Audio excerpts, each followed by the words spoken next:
Magandang umaga, ngayon po ay araw ng Biyernes, October 6, 2023. Update po muli sa lagay ng panahon.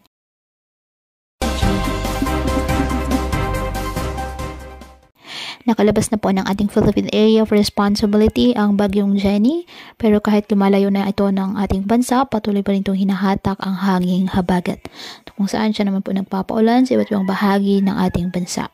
Samantala, isang bagong low pressure area naman ang nabuo sa labas ng ating PAR.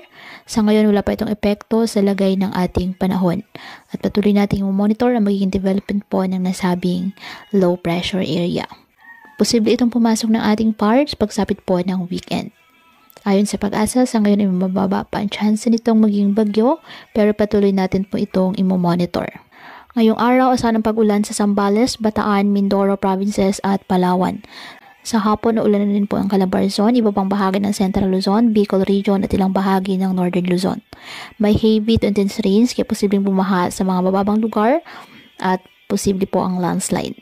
Halos buong Visayas ang ulanin, lalo na po sa hapon, at may malalakas na ulan sa Panay Island, Negros Occidental at Samar provinces. Sa hapon, posible rin ang ulan sa ilang bahagi ng Mindanao.